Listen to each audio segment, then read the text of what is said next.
Goed, as ek dink hierdie boodskap vanmôre is gepas vir ons omstandighede. Ons ken hierdie ou gedeeltetjie so goed. Gelykenis van die verlore seun in Lukas 15 praat die Here Jesus en hy sê, 'n man het 2 seuns gehad en die jongste het vir sy vader gesê, Vader, gee my die deel van my eiendom wat my toekom. En hy het die goed tussen hulle verdeel. En nie baie lank daarna het die jongste seun alles bymekaar gemaak en weggereis na 'n ver land. En daar het hy sy eiendom verkoos deur losbandig te lewe.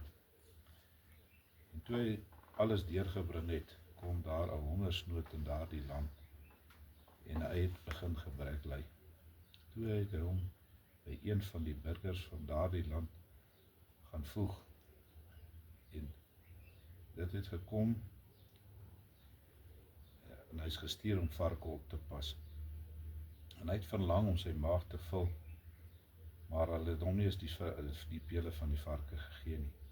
Maar hy het homself gekom en gesê, my huurlinge van my vader het 'n oorvloed van brood en ek vergaan van die honger. Ek sal opstaan na my vader gaan en vir hom sê, Vader, ek het gesondig teen U in die hemel voor U. En ek is nie meer werd om U kind genoem te word nie. Maak my soos een van die huurlinge. En hy het opgestaan en na sy vader gegaan. Toe hy nog ver weg het sy vader hom gesien en gekom en immer jammer vir hom gevoel en gehardloop en hom omhels en hartlik gesoen. En die seun sê vir hom, Vader, ek het gesondig teen die hemel en voor U en ek is nie meer werd om U seun genoem te word nie. Maar die vader sê vir sy diensknegte, bring vir ons die vetgemaakte kalf, trek dit en gee hom 'n kleed en trek dit hom aan. En bring die vetgemaakte kalf, want hierdie seun van my was dood en het weer lewendig geword en hy was verlore en is gevind en hulle het begin vrolik word. Ek wil net tot daar. Dit is ons vereenselwig ons baie vinnig met hierdie verhaal. Tot in die Sondagskool het ons hierdie gelees.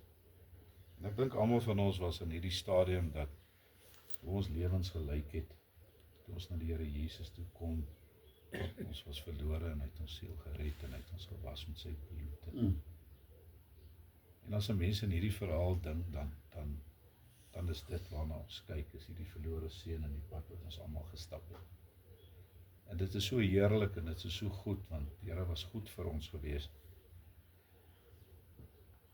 En weet jy wat wonderlik is, as 'n mens hierdie goed lees en die Gees van die Here begin by jou werk, dan sien 'n mens ander dinge raak in hierdie verhaal.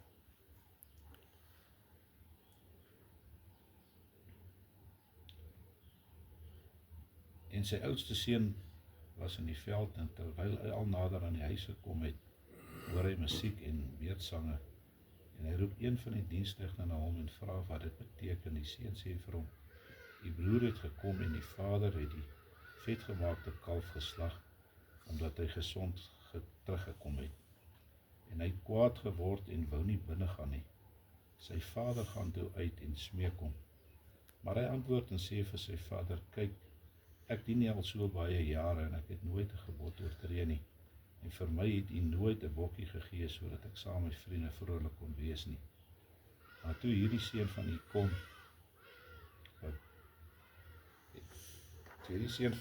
wat U goed met die hoere deurgebring het, het U vir hom die vetgemaakte kalf geslag. Toe sê hy vir hom, kom kind, jy is altyd by my en alles wat myne is joune. Ons moet vrolik wees en bly wees, want hierdie broer was dood en hy het lewendig geword en hy was verlore en is gevind.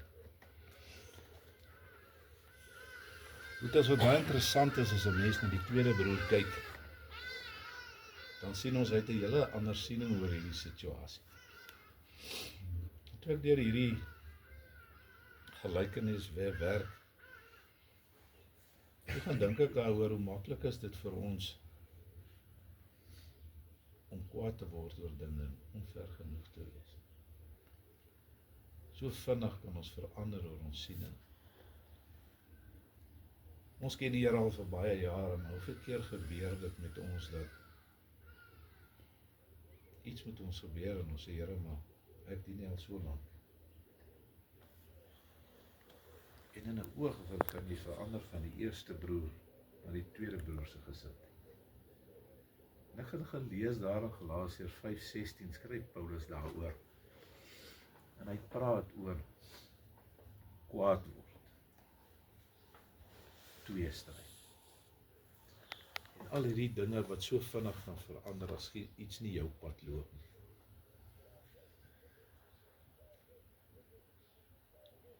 En ek dink myself, dit is eintlik so maklik dat dit met ons nou gebeur.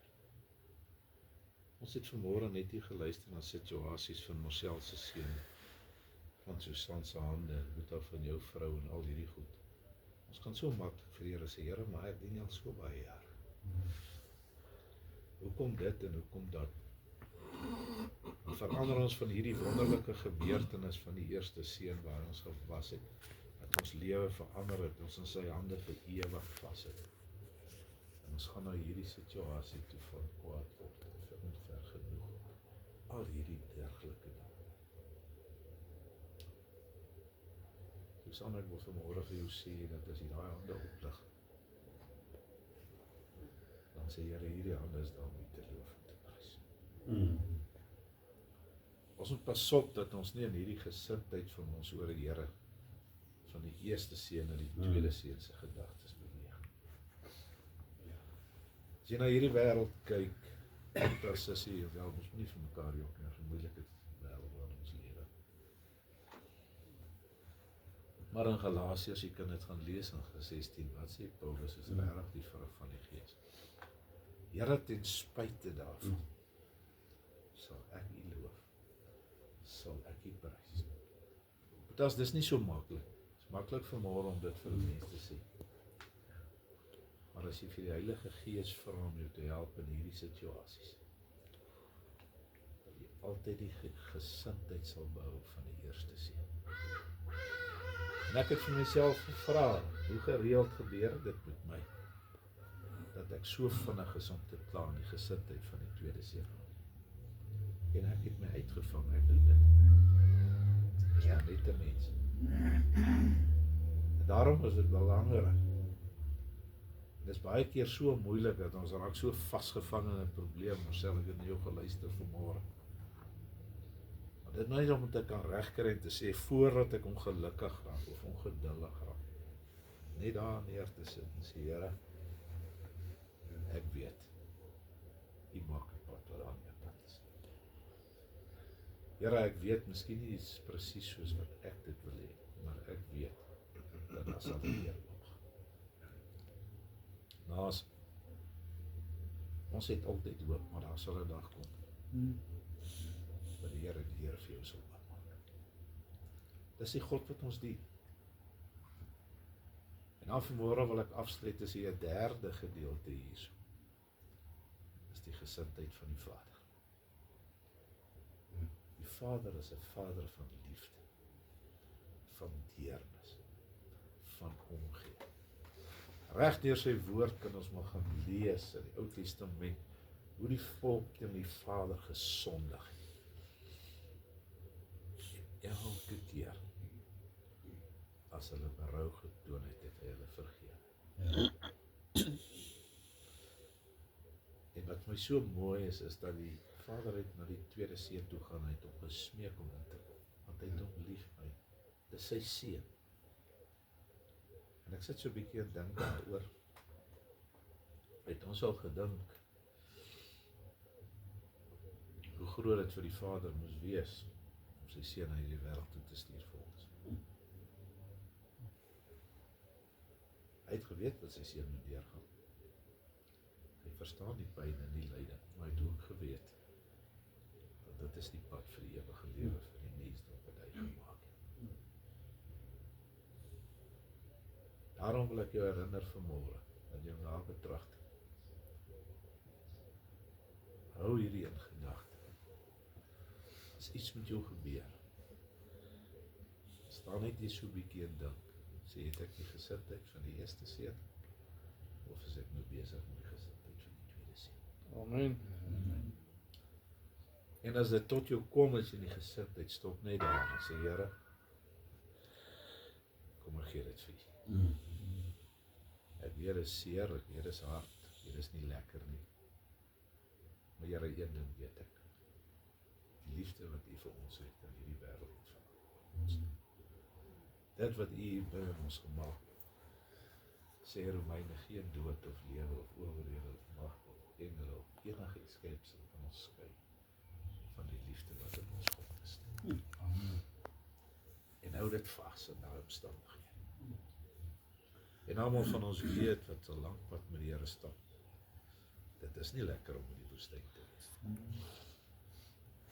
Maar verseker as jy dit is, dan was daar tog maar 'n les wat jy geleer het. Om nader aan hom te kom, sy liefde te ervaar. Gaan lees weer Galasiërs 5:16 waar Paulus praat. Die vrede soos om Lukas sê, dat alle verstand te bo. Die blydskap vir die Here jou gee. As hy jou vashou en hy koester en hy seën jou. En hy seën jou kinders, en hy seën jou familie, en hy seën jou met die werk, wat dit ook al mag wees. Maar meer as al, die liefde wat die Vader en die Here Jesus vir ons het, sal vir ewig wees. Prys die Here, kom ons bid saam.